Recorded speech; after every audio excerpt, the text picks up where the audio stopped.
Kāti, hei kōrero i etahi o ngā nuku me ngā neke i te ao tōrangapū o tēnei wā. No tātou te whiwhinga nui e hono arorangi mai ana a Willow Jean Prime me mapare mata mo te rōpū reipa kai te tuakana. Tēnā rā koe, nau mai anō ki te karere. Tēnā koe, Steph. E ore pai ana te rohe pōti Māori o te tai toke rau i ngā hua kua puta ohorere mai i te wiki nei. Ko koe tonu tērā ka whakatatai i te rohe pōti rā mareipa. Ka mutu koe hei tuatahitanga mō ki te rohe pōti Māori. He ara o aronga matua nōu ka whakararata i te hunga pōti o te rohe o te tai toke rau. Ka tahi ka rua. Ka rere rānei tō kawe i a koe anō i te rohe pōti Māori, tērā i te rohe auraki. Ai, tēnā koe mō tērā pātai.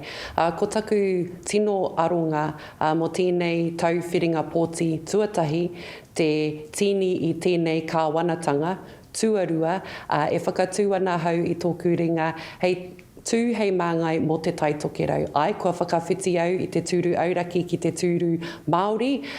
Nō reira ko ngā kaupapa e tino he tino aronga mōku, ko wā tātou tamariki, mokopuna, rangatahi, ko te mahi, ko ngā whare, ko te hauora anō hoki.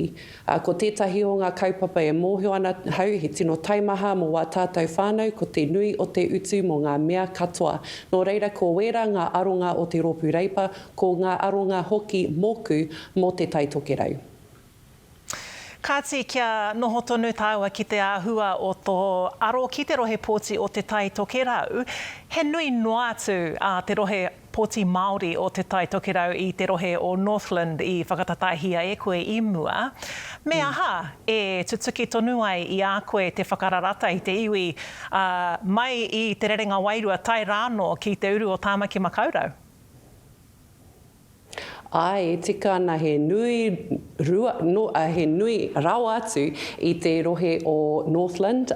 Nō reira, ai, ko te mahi nui, ko te haere ki roto i whāngarei te ringa parawa, ki te kaipara, ki Tāmaki Makaurau hoki, ki te uru, ki te raki pai whenua, ki te kōrero ki ngā whānau katoa, kei a rātou te mana i tēnei taupōti mo te tūru o te tai toke rau, mo ngā pāti kei roto i te whare pāremata hoki.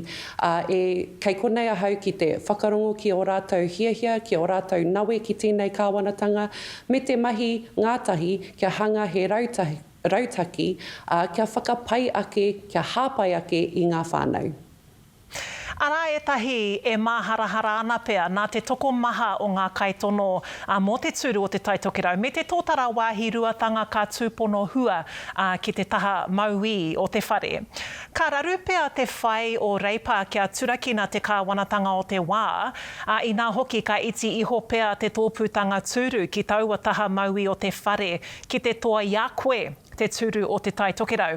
Nā te teitei o tō noho ki te rārangi mema o reipa, he aha tāu ki tērā? No, ka hore ahau e whakai ana ki tērā ko te hiahia o te rōpū reipa kia aruaru i ngā pōti maha, kua kite, kua piki ake ngā pōti mō reipa i tēnei wā, ngā tatauranga i roto i ngā Poles Bear Key.